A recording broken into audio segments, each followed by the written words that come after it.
बिस्मिल्लाहिर्रहमानिर्रहीम। अस्सलाम वालेकुम नाज़रीन, आप देख रहे हैं प्रोग्राम द लास्ट आवर। मैं हूँ यासिर रशीद और प्रोग्राम में मेरे साथ मौजूद हैं सीनियर तजियाकार राना मोहम्मद अजीम साहब। नाज़रीन, कौमी असम्बली का आज इजलास हुआ और उस इजलास में मियाँ मोहम्मद शहबाज शरीफ साहब और असद कैसर साहब वो आमने सामने आए, एक दूसरे से जुमलों का तबादला भी हुआ और वज़ीर आज़म साहब जो हैं वो अपनी काबीना की कारकर्दगी के ऊपर भी बरहम हो गए।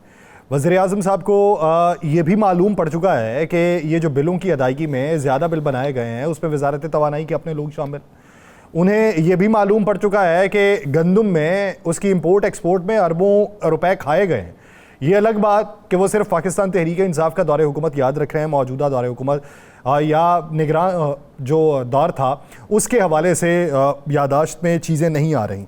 उसके अलावा मखसूस नशिस्तों का जो केस था, आज जो 13 रुकनी बेंच था, आज उसने बैठ के मुशावरत की है और मुशावरत करने के बाद वो किसी एक नुक्ते के ऊपर मुत्तफिक हुए हैं। वो नुक्ता कौन सा होगा, उसका जो फैसला है वो कल तक जारी किए जाने का इम्कान है। कल नहीं तो ज़रा ये बताते हैं कि वो परसों तक जो मुख्तसर फैसला है वो जारी कर दिया जाएगा।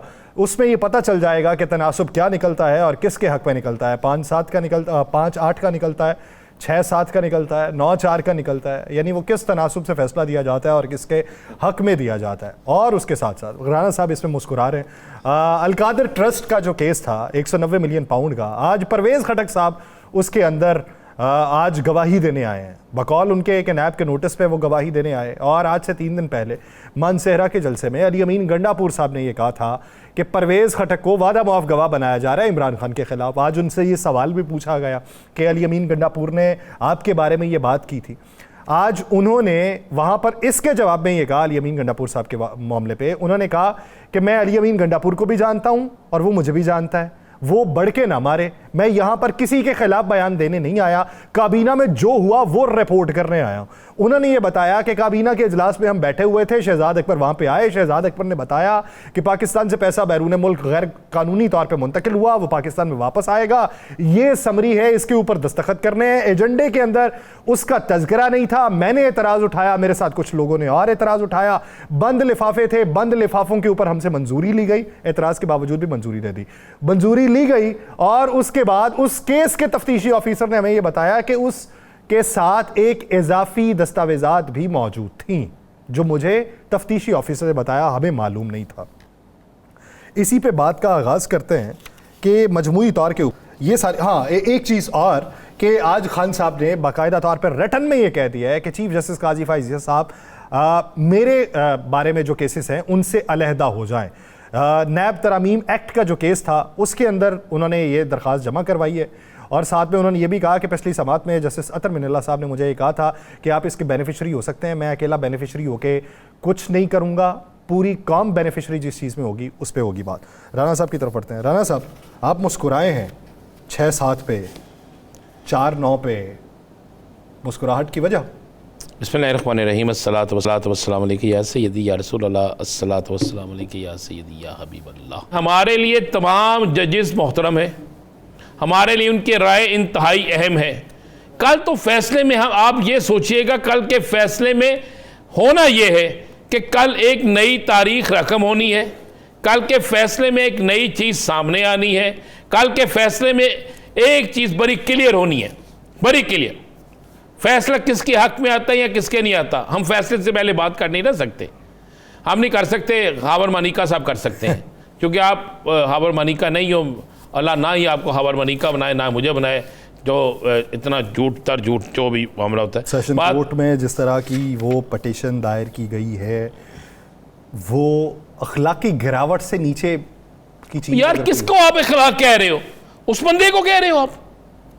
यार आप फ्री ना, मुझे मैंने कल भी कहा था कि खुदा का वास्ता यार मत डिस्कस करें ऐसे शख्स को, मत डिस्कस करें ऐसे शख्स को जो अपने साथ जिंदगी की कई बहारें गुजारने वाली एक शरीफ औरत को, जिसके बदन से उसकी औलाद हो, जिसके बच्चे जवान हो, उनके मुताल्लिक ऐसा कहे कि किसकी कब्र को काला कर रहा है, उसकी अपनी किसको शर्मिंदगी दिला रहा है? अपने बच्चों को। वो जिस चौक में, चौराहे में, जिस मीटिंग में, जिस बाजार में, जिस दफ्तर में, जिस कारोबार पे जहां जाते होंगे, क्या सामना करते होंगे? तुम्हारे बाप ने ये कहा, तुम्हारे बाप की ये प्रेस कॉन्फ्रेंस थी, तुम्हारे बाप के इस तरह कहा। यार क्या बात कर रहे हैं आपने कोई एक लफ्ज बुशरा बीबी की तरफ से सुना है?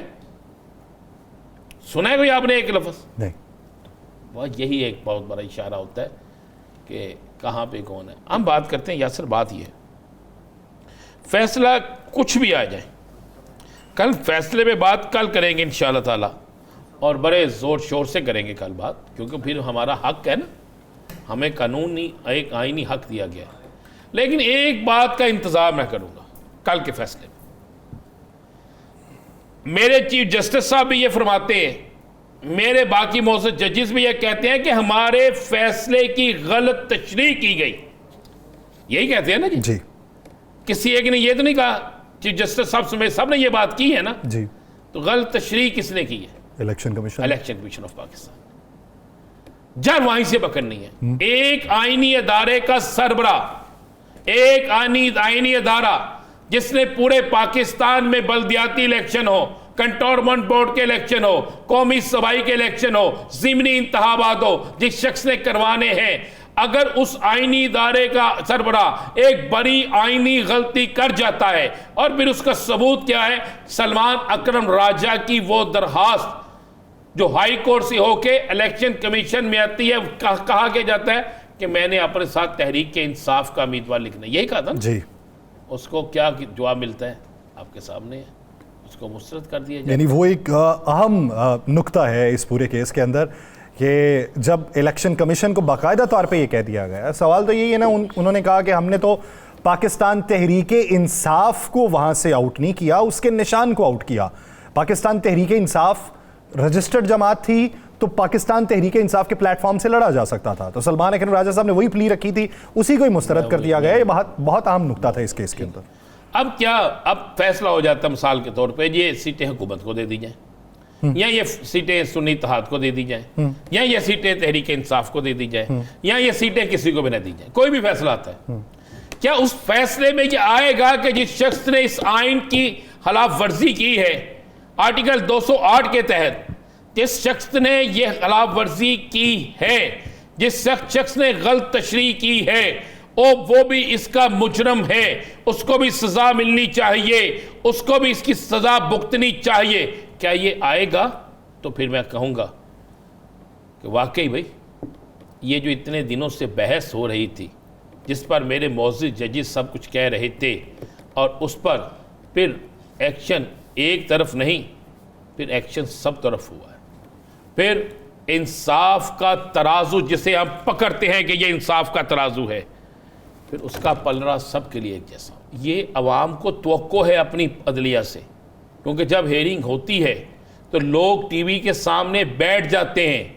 मैंने उस दिन पढ़ा कि रीडिंग सबसे ज़्यादा टीवी की उस वक्त होती है जब इस्लामाबाद हाई सुप्रीम कोर्ट के अंदर लाइव केस की समाअत होती है, तो लोग सबसे ज़्यादा यूट्यूब पे देखें, उस पर टीवी पे देखें, किसी जगह देखें, उस वक्त टीवी चैनल की रीडिंग बढ़ती है, उसके अलावा रीडिंग नहीं बढ़ती।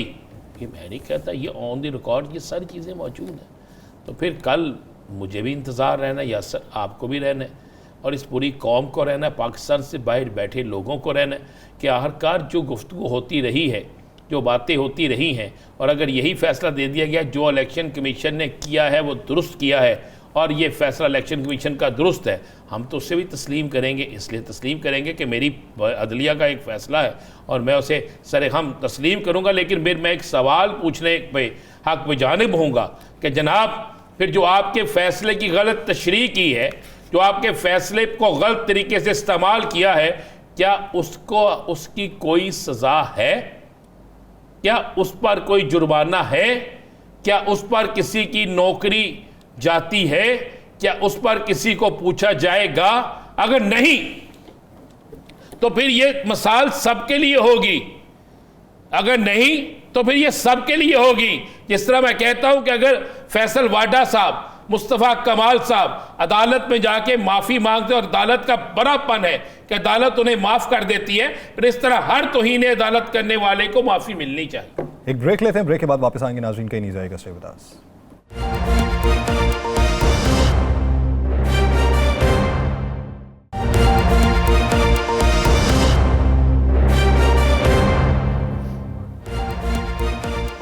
ब्रेक के बाद खुशामदीद नाज़रीन। मौजूदा पंजाब की और बिलखुसूस पाकिस्तान की माशी सूरत हाल उसको अगर देखें तो हमें ये महसूस होता है कि हुकूमत वक्त जब अपनी इलेक्शन कैंपेन के अंदर मौजूद थी तो क्या उसके जो नारे और दावे थे उसी के मुताबिक इस वक्त इकदाम देखने को मिल रहे हैं, या अगर उसके मुताबिक नहीं है तो फिर वजूहात क्या हैं? क्या समझ हुकूमत में आने के बाद आया कि ये सूरत हाल उस हद तक कंट्रोल के अंदर नहीं आ सकती, या उसके लिए कोई टाइम फ्रेम चाहिए जिसको पास आउट करने के बाद फिर जाके हमें सूरत हाल हमारे हक में होती हुई दिखाई देगी? इसी पे बात करेंगे।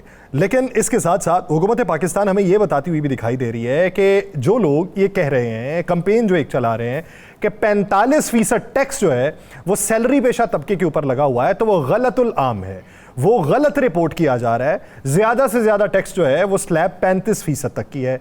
1 करोड़ की तनख्वाह के ऊपर भी, 1 करोड़ की इनकम के ऊपर भी 30% जो है वो टैक्स लगा हुआ है। तो क्या ये 45% वो जो रिपोर्ट किया जा रहा है वो ये है कि सैलरी पेशा पे लगा हुआ है, या फिर ये है कि कुल हजम जो है टैक्स का या महसूलात का उसमें से 45% सिर्फ सैलरी पेशा तबका देंगे? उसके ऊपर भी सवाल किए जाएंगे। हमें ज्वाइन किया पाकिस्तान मुस्लिम लीग नून के रहनुमा वज़ीर बल्दियात पंजाब ज़ीशान रफ़ीक साहब ने। ज़ीशान साहब बहुत शुक्रिया आपके वक्त का।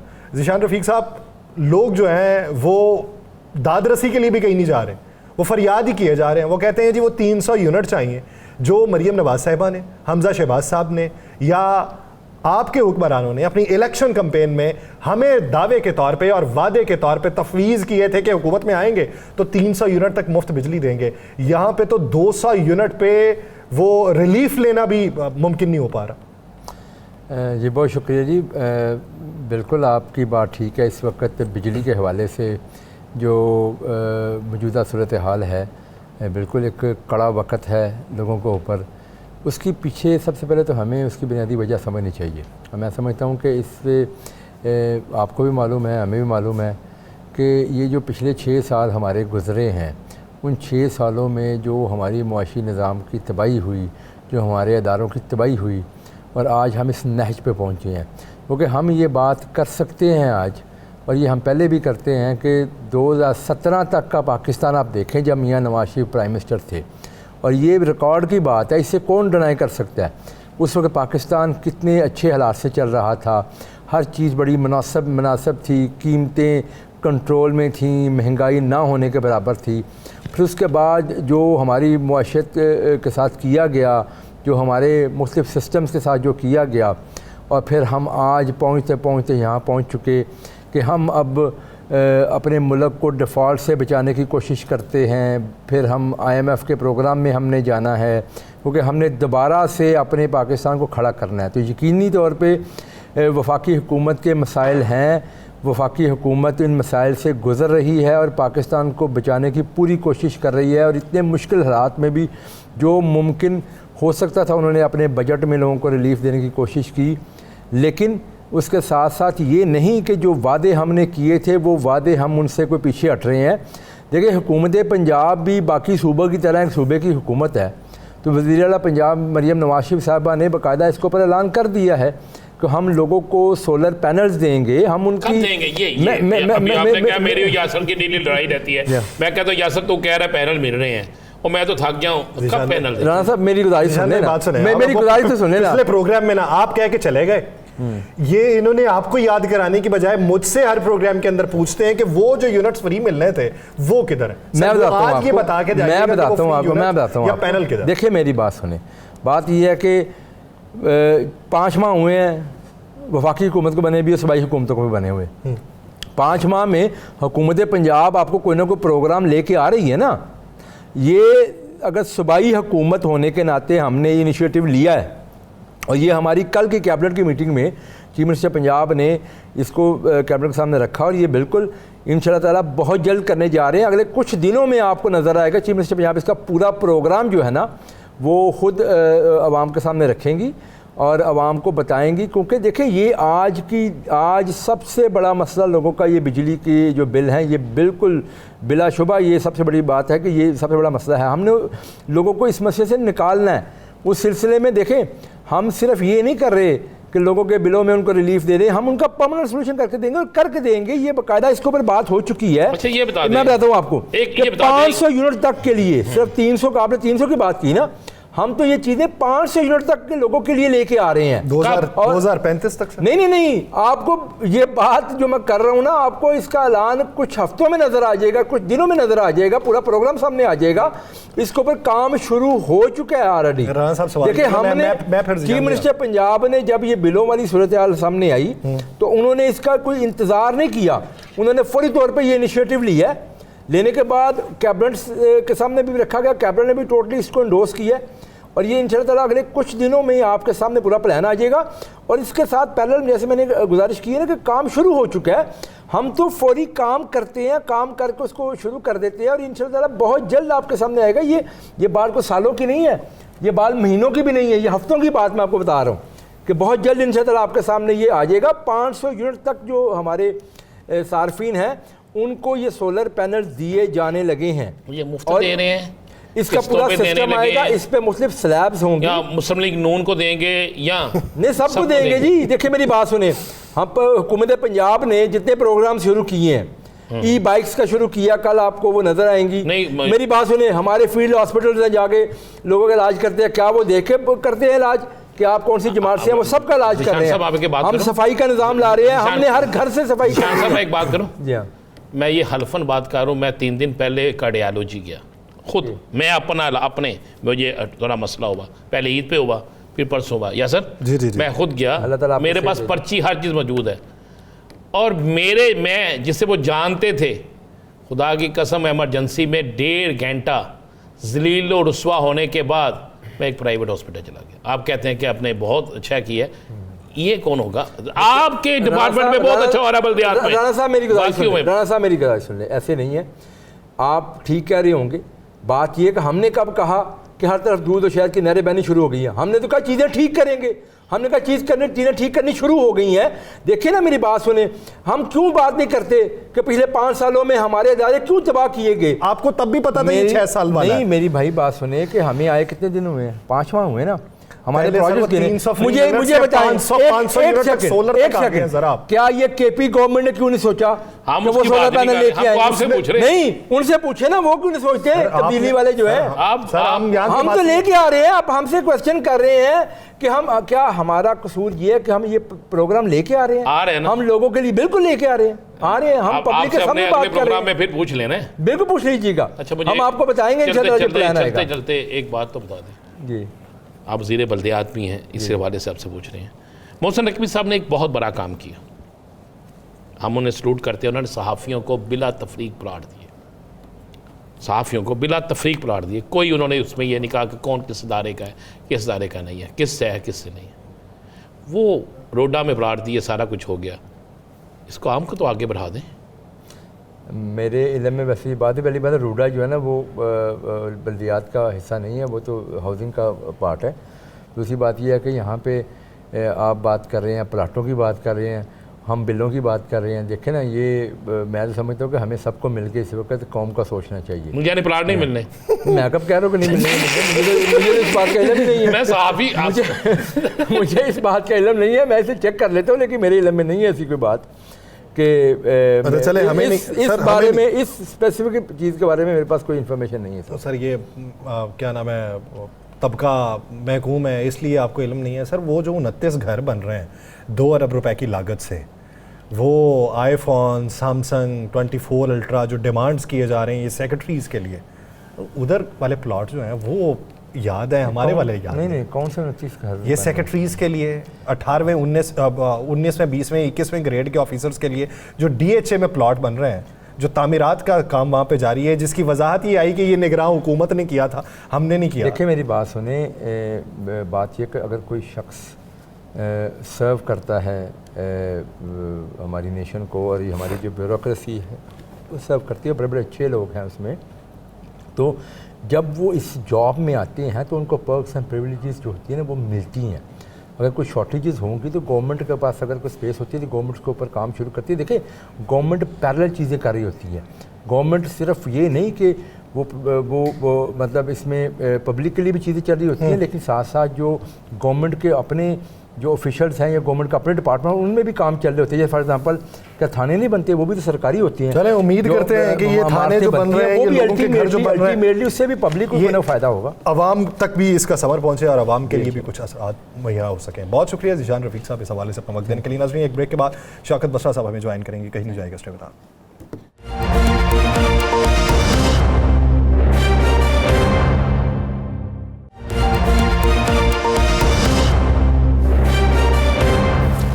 ब्रेक के बाद खुशामदीद नाज़रीन, इस वक्त जो केसेस चल रहे हैं, केसेस का मुस्तकबिल क्या होगा, और बिलखुसूस वहाँ का जो इलेक्शन ट्रिब्यूनल वाला केस है कि जिसमें तारिक महमूद जहांगीरी साहब ने आज ये 2 सवाल उठाए। उन्होंने कहा जी, पहला सवाल ये कि ये जो फॉर्म 45 थे, क्या ये EMS यानी इलेक्शन मैनेजमेंट सिस्टम के ऊपर अपलोड हुए?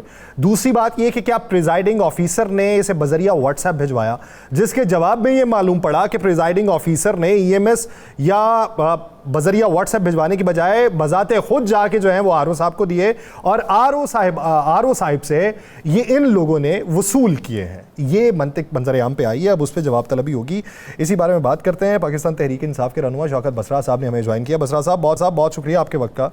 बसरा साहब, आपने एहतजाज कर लिए, सारे सबको बुला भी लिया, अब मंतकी अंजाम तक केसेस कब तक पहुंचते हुए दिखाई दे रहे हैं? और आज बिलखुसूस जो सवाल पूछा गया है और कल की समात में जो जुर्माने किए गए थे परसों, उनका मुस्तकबिल क्या निकलेगा?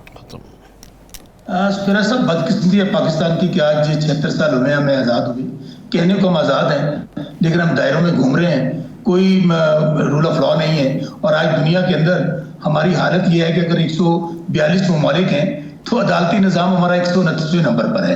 होना क्या है, देखिए पाकिस्तान की तारीख का फ्रॉड तरीन इलेक्शन हुआ है 1971 के बाद। और सिर्फ हम नहीं कह रहे, दुनिया की रिपोर्ट्स कह रही हैं, कांग्रेस को ले लें, UNO को ले लें, फाफन को ले लें, पतन को ले लें, सबकी रिपोर्ट्स हैं। और उसके बाद सबसे बड़ी, आपने अभी ये ट्रिब्यूनल्स की बात की, आप देखिए कि ट्रिब्यूनल्स के अगेंस्ट वो इलेक्शन कमीशन जो समझते हैं कि सारी धांधली का जिम्मेदार है, जिसने फ्रॉड इलेक्शन करवाया है, वो क्या करता है, वो अदलिया के खिलाफ चला जाता है सुप्रीम कोर्ट में। अदलिया के ये ट्रिब्यूनल्स बने हैं, उसके ऊपर उन्होंने फैसला सादर कर दिया। क्या फैसला सादर किया कि जी इनकी कार्रवाई रोक दें और जाकर इलेक्शन कमीशन जो है वो चीफ जस्टिस साहब के साथ कंसल्टेशन करे। भाई कौन से कानून के ताबे जब एक इलेक्शन ट्रिब्यूनल बन गए हैं। और दूसरी वारदात आप देखिए कि सैयद यूसुफ रज़ा गिलानी साहब जो चेयरमैन सेनेट है और एक्टिंग प्रेसिडेंट के तौर पे, उन्होंने एक ऑर्डिनेंस निकाल दिया और खुद उनके खिलाफ पिटीशन मौजूद है कि वो इलेक्शन नहीं जीते हुए। उन्होंने कहा जी रिटायर्ड जजेस लगा दें। ये सब कुछ जो हो रहा है ये जालसाजी को छुपाने के लिए हो रहा है। और अभी आप देखें ना, तारिक जहांगीरी साहब ने अभी जो आपने बात कही, उन्होंने फॉर्म 45 मांगे।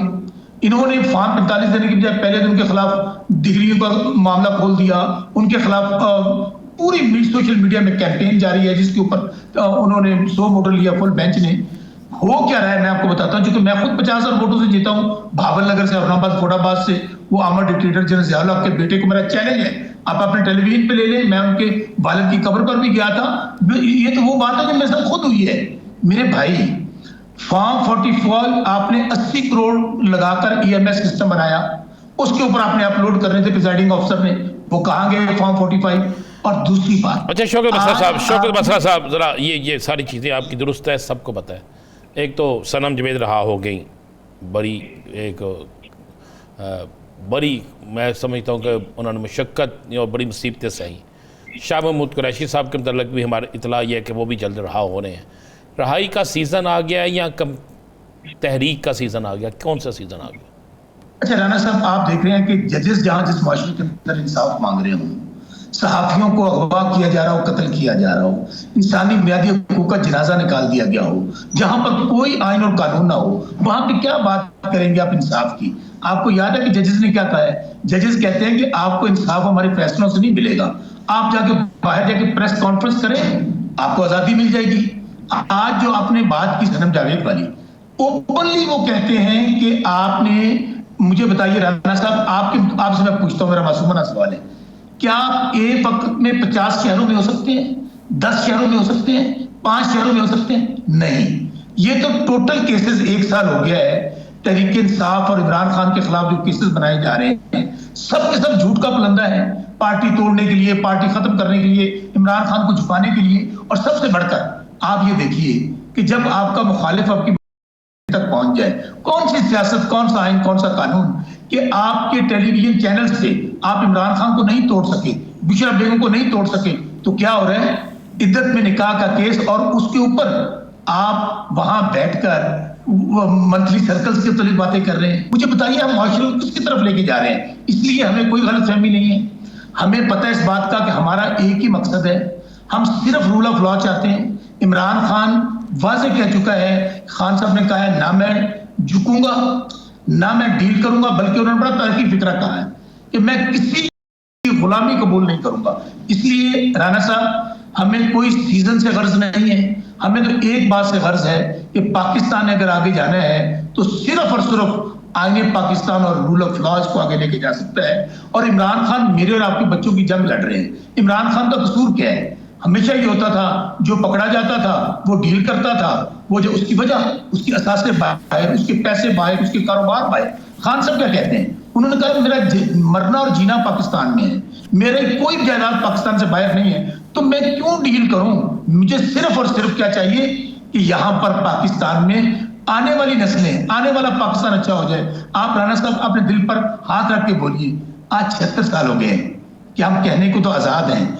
आज इंडिया आपके साथ है, उसकी इकोनॉमी को देख लीजिए, 4-5 ममालिक में इलेक्शन हुए हैं, इसने उंगली नहीं उठाई। इस तरह नहीं हो सकता कि शौकत बसरा साहब, ये सारी चीज़ें ठीक है, ये मुझे बताएं, क्या उस दिन तहरीक शुरू हो जाएगी जिस दिन कप्तान भूख हड़ताल करेगा, यही फाइनल हुआ है? देखिए, मैं फिर आपको कहूं कि तहरीक इंसाफ विदन आइन हमें हक देता है पुरअमन एहतजाज का, जलसे का, जुलूस का, लॉन्ग मार्च का, धरने का। बिल्कुल हमने, आप देखिए कि आपके पास ये हक है बसरा साहब, ये हक है आपके पास? नहीं हक ना, यही तो मैं आपको क्या कह रहा हूं कि मार्शल्ला से बदतरीन हालात है। अभी हमें हाई कोर्ट से ऑर्डर मिला, खान साहब ने हमें कहा कि एनओसी के बगैर जलसा नहीं करना, 11th आवर पे एनओसी कैंसिल कर दिया गया। लेकिन मुहर्रम के बाद ये मैं आपको बता दूं, अब हमने किसी एनओसी का इंतजार नहीं करना। राणा साहब, आपके सवाल का जवाब देते हुए, एनफ इज एनफ। बिल्कुल, चूंकि हम बहुत मायूस हो चुके हैं, चीफ जस्टिस काजी फैसल साहब इमरान खान अदम इत्मीद कर चुके हैं। अब एक ही रास्ता है, वो रास्ता है पुरअमन तहरीक का, पुरअमन जद्दोजहद का।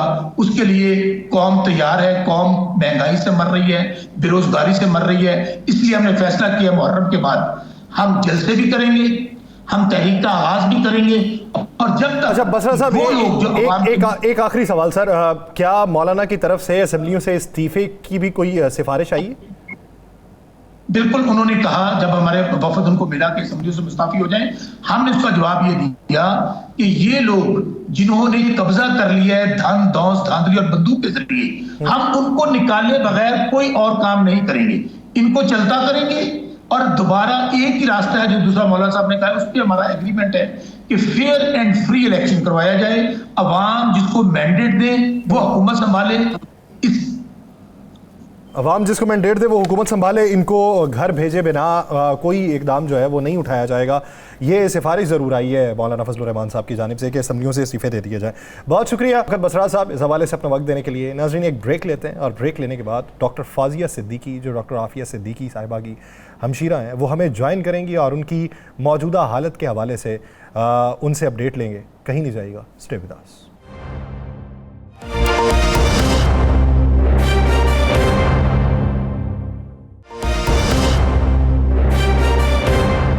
ब्रेक के बाद खुश आमदीद। नाज़रीन, हम बतौर पाकिस्तानी बहुत सी ख्वाहिशात दिल में दबाए बैठे। हमारी ये ख्वाहिश है कि पाकिस्तान तरक्की करे, हमारी ये ख्वाहिश है कि पाकिस्तान का तशख़्ख़ुस आलमी सतह पर बरकरार रहे, हमारी ये ख्वाहिश है कि बतौर पाकिस्तानी दुनिया जो है वो हमें अमन का सफ़ीर माने। हमारी ये भी ख्वाहिश है कि हमारे जो हुकूक बनते हैं वो हमें फ़राहम किए जाएँ, और हमारी ये भी ख्वाहिश है कि आलमी अदालतें जो हैं वो इंसानी हुकूक की फराहमी को हमारे लिए भी यकीनी बनाए, जितना यकीनी यूरोपीय ममालिक के बाशिंदों के लिए बनाया जाता है। हम बारहा आवाज़ें उठाते रहते हैं, हम नारे भी लगाते रहते हैं, हम दुनिया को बावर करवाने की कोशिश भी करते हैं, हम उनकी आंखें खोलने की भी कोशिश करते हैं, लेकिन जवाबन वो हमारी आंखों पर धूल झोंक जाते हैं, हमारे कानों को बंद करने की तगोदो करते हैं। पाकिस्तान की बेटी डॉक्टर आफिया सिद्दीकी, जो इस वक्त अमेरिका की जेल के अंदर पाबंदे सलासिल हैं, कई दहाइयों से पाबंदे सलासिल होने के बाद उनकी जो सेहत है वो गिरावट का शिकार है, उनकी ज़िंदगी अज़ियतनाक है, उन्हें करंट लगाया जाता है, उनके ऊपर बेशुमार मजालिम ढाए जाते हैं। बारहा दुनिया को यह बावर करवाने की कोशिश की जाती है कि खुदा के लिए इंसानी हुकूक का ही ख्याल कर लें। आप जानवरों के हुकूक के लिए तो पूरी दुनिया के अंदर कैंपेन चलाते हैं, लेकिन इंसानों के हुकूक आपको याद नहीं है। तो फिर से वो याद दिलाने के लिए, और इस वक्त वो किस कैफियत के अंदर है। गुज़िश्ता दिनों उनकी जो हमशीरा हैं, उनकी मुलाकात हुई है उनके साथ, उस मुलाकात का हवाल जानते हैं। पाकिस्तानी हुकूमत के उसके अंदर क्या इक़दाम हैं, उसके ऊपर भी रोशनी डाली जाएगी। उनकी हमशीरा डॉक्टर फौजिया सिद्दीकी साहिबा ने हमें ज्वाइन किया। डॉक्टर साहबा बहुत शुक्रिया आपके वक्त का। डॉक्टर साहिबा, आपसे मंसूब बातें मंजर आम के ऊपर आई कि आपकी जब मुलाकात हुई उनसे, तो मुलाकात के बाद आपको भी अजियत का सामना करना पड़ा कि जिस रूम के अंदर मुलाकात थी आपको उसके अंदर कैद कर दिया गया। इस तरह की बातें हैं, आप उसकी तस्दीक करती? हाँ जी, पता नहीं ये मुलाकातें क्यों बुलाते हैं मुझे कि मुलाकात करो ज़बरदस्ती, और फिर हर किस्म की मज़ाहिका खेज वाक़यात होते हैं कि जिनको कि बयान करते हुए भी मतलब कोई सुने भी तो क्या है कि ये अमेरिका है या ये कोई, आई मीन इवन पाकिस्तान में भी ऐसा नहीं होता होगा, किसी थर्ड वर्ल्ड में भी। पहली दफा जब मैं गई तो चाबी खो गई थी कमरे की, तो उनको कोई चाबी नहीं मिली, कोई डुप्लीकेट नहीं मिली, वो नहीं हो सका। दूसरी दफा जब गए तो कमरा खुल गया, शीशा तो दीवार थी, वो तो है। जब फोन उठा के बात करने की कोशिश की तो फोन काम नहीं कर रहा था। शक्ल देख के इशारों से वकील साहब और सब वो आ गए, शिकायत की, फोन ठीक करने वाला आया तो अगले दिन कहते हैं कि हमें कोई पेचकस नहीं मिल रहा जो फोन के स्क्रू में फिट हो जाए, इसलिए वो ठीक नहीं हो सकता। उसके बाद फिर फाइनली बहुत शोर शार, वो वकील ने कहा मैं सू कर रहा हूँ, ये कर रहा हूँ, तो उन्होंने दूसरा फोन एक इंटरकॉम लगा के दे दिया कि चले बहन बात कर ले उससे। तो जब मैं बात करने लग गई तो उन्होंने उसको लेके आए, कमरे में धक्का दिया, जो सामने कमरा था और मतलब बीच में ग्लास था, और फिर दूसरे साइड पे एक छोटा सा कमरा लाइक 4x4 का। तो उसके अंदर इस तरफ मुझे बंद कर दिया, उस तरफ हिला के आफिया को दिया। हाथ में उसके पास एक नीले रंग की कवर की बुक थी, उसके ऊपर न्यू टेस्टामेंट लिखा हुआ था, लेकिन जो वो पढ़ रही थी वो तो बाइबल के भी अल्फाज नहीं लग रहे थे। लेकिन बहरहाल वो गुफ्तगू उसी के इर्द गिर्द वो बैठी, बस वो पढ़ती रही और कोई बात हमसे हो नहीं सकी। जब उसको बहुत वो करके झंझोड़ के और उसको बीच बीच में इंटरप्ट करके मैंने बोला तो रोने लग गई, और फिर बताने लगी कि शॉक्स होते हैं और ये। और जब वो कुछ सैनिटी की बात करने लगी कि हमारी कॉन्वर्सेशन हुई, तो वो आके आफिया को ले गए और मुझे भूल गए वहीं पे। अब मैं उसको रोता हुआ, वो बेचारी रो रही थी, और सूरह निसा की 75th आयत जो है उसका कि या अल्लाह कोई भेज दे, कोई ऐसा सेवियर, कोई ऐसा मददगार जो इन जालिमों से मुझे निजात दिला दे, कोई ऐसा है। ये पढ़ती हुई वो अरबी में, वो माशाल्लाह हाफिज़े कुरान थी, तो वो मतलब पढ़ती हुई रोती हुई मैंने वो घसीट के उसको ले गए। मैं बैठी रो रही कि ये क्या था, और फिर अब मैं बैठी हूँ और बैठी हूँ और बैठी हूँ। पता चला कि जो मुलाकात का, चूंकि ना घड़ी भी उतरवा ली थी, फोन भी नहीं, एक टिश्यू पेपर भी अपने साथ नहीं रख सकती थी मैं। तो अब मैं बैठी भी हूँ, खटखटा रही हूँ, दरवाजा पीट रही हूँ, कोई आवाज ही नहीं, साउंड प्रूफ। तो पता चला कि जब बाहर निकल के टाइम देखा तो तकरीबन 2:20 थे, जबकि 12 बजे मुलाकात खत्म हो जानी थी। अच्छा डॉक्टर साहब, बीते आपके साथ सेनेटर साहब भी गए, और उसके बाद बड़ी एक नवीद पैदा हुई कि डॉक्टर साहबा की, हाफिज़ सिद्दीकी साहबा की रिहाई हो जाएगी। फिर बहुत सी खबरें भी चली कि वो अफ़गानिस्तान पहुंच गई, ऐसी बहुत सी खबरें भी चली, और बहुत से लोगों को यकीन भी आ गया कि अब रिहाई हो भी जाएगी। आप क्या समझते हैं, कोशिश नहीं हो रही? अगर कोशिश हो रही है तो आगे से कोई जवाब नहीं मिल रहा, क्या आप समझती हैं? मैं क्या समझती हूँ, मैं समझती हूँ कि अगर कोशिश की जाए ना तो नतीजा भी निकलता है। अगर सिद्के दिल से कोशिश की जाए तो रास्ता भी बनता है। मेरा काम दस्तक देना है, आगे जिनको दस्तक दी है उनका आगे पहुंचाना है। अगर जिसको मैंने दस्तक दे दी उसने सुन ली लेकिन उसने आगे नहीं पहुंचाया तो वो जिम्मेदार है उस बात का। और मैं ये समझती हूँ कि where there is a will there is a way। रास्ता बनाने से बनता है, ऐसे ही नहीं बन जाता। अगर ऐसा होता तो हमारे नबी करीम सल्लल्लाहु अलैहि वसल्लम जो रहमतुल लिल आलमीन थे वो बदर में या अहज़ाब में खुद बाहर निकल के नहीं आते। डॉक्टर साहब, जब सेनेटर मुश्ताक साहब आपके साथ मौजूद थे तो उस वक्त बातें ये मंजर आम पे आ रही थी कि वहाँ की जो पाकिस्तानी कम्युनिटी है वो हेल्प आउट करेगी, इसमें वो बाकायदा तौर पे एक नैरेटिव बनाएगी और हुकाम बाला तक इस मामले को पहुँचाएगी। वहाँ से भी कोई पेशरफ्त नहीं हो सकी। Unfortunately, Afia, probably because she is a Pakistani citizen, she is having to suffer so much. और मुल्कों के तो सारे जितने कैदी थे आप देख लें, इवन अफगानिस्तान के सबको निकाल लिया उन्होंने। एक बच्चा है उसको भी वो निकाल रहे हैं, और रशिया ने भी, ईरान तक ने, वेनेजुएला ने, गाना ने, सब ने अपने वो कर लिए। बट अनफॉर्चुनेटली पाकिस्तान की एक बेटी वो अभी तक पड़ी हुई है और बेगुनाह लाचार, उस बेचारी का तो क्या हाल कर दिया है। लेकिन ये एक बेटी के नाते मुल्क की इज्जत और वकार का मामला है, लेकिन it seems nobody gives a dam. इज्जत वकार क्या होती है, बेटी की हुर्मत क्या होती है, हम सब भूल गए अपनी ये सारी चीज़ें। फिर हम रोते हैं कि हमारे ऊपर इतने टैक्सेस क्यों लगे हुए, हम इतने मकरूज क्यों हैं, क्योंकि हम गैरत, जैसे कायदे आज़म ने कहा था कि अगर गैरत खो जाती है ना, if you lose your dignity you lose everything. माल दौलत ये सब कुछ सेकेंडरी होता है।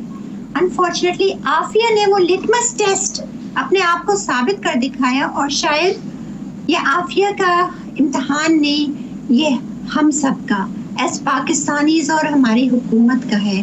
और अगर हम इसमें फेल होते रहे तो आफिया एक कॉमन नेम नहीं है, ये आफियत से है। ये वो चीज़ है जो वैसे भी हर एक को मांगनी चाहिए, मेरा अपना दिल, मेरा ईमान। और इसी वजह से मैं बार बार उठती हूँ। जो हाल मैंने उसका देखा ना, वो जिंदा लाश है। मेरी बहन, मेरी वो हंसती चिलचिलाती, वो ज़हीन काबिल, वो हसीन बहन, वो तो कहीं नहीं थी, सामने तो एक ढांचा खड़ा था मेरे। अच्छा डॉक्टर साहब आपने क्या समझती हैं कि कौन सा, आपने इस हुकूमत पे भी दस्तक दी होगी, साबका हुकूमत में भी दस्तक दी होगी, आप क्या समझती हैं कि किस तरीके से रास्ता बन सकता है और कौन सा हुक्मरान जो है वो इस रास्ते को बना सकता है? जो अपने हलफ को जो उठाता है उसकी पासदारी रखना चाहे तो वो आफिया को एक दस्तखत के साथ ला सकता है। अदालत बेचारी भी ऑर्डर्स पे ऑर्डर्स पास कर रही है, और अब के तो बहुत स्ट्रॉन्ग ऑर्डर पास किया कि 4 हफ्ते के अंदर लाजमी आप करें। पीटीएस होती है, प्रिजनर ट्रांसफर एग्रीमेंट्स, सारी दुनिया में ये होती है, मुख्तलिफ मुल्कों से करते हैं कि प्रिजनर को ट्रांसफर कर दें। जी हमारा शहरी है, आप अपनी जेल में नहीं रखें, उसकी फैमिली यहाँ पे, उसके मतलब एक कैदी के भी वो हुकूक होते हैं, तो आप उसको उसकी बुनियाद के ऊपर ट्रांसफर कर दें। और ये हुक्मनामा होने के बावजूद भी अभी तक अमल में नहीं आ सका, और पासदारी इसकी वही करेगा जो हलफ की पासदारी कर सकता है। उम्मीद करते हैं कि किसी दिन का सूरज तो तुलू होगा कि जिस दिन वो सूरज की किरणें जो हैं वो पाकिस्तान के अंदर देखेंगी। हिम्मत और हौसला बुलंद है, उसी उम्मीद के ऊपर हम भी कायम हैं। बहुत शुक्रिया डॉक्टर फाजिया सिद्दीकी साहिबाले से अपना वक्त देने के लिए। नाज़रीन, प्रोग्राम का वक्त ख़त्म हुआ चाहता है, मुझे और राना साहब को दीजिए इजाज़त। अपना बहुत सा ख्याल रखिएगा। अल्लाह ने के बाद।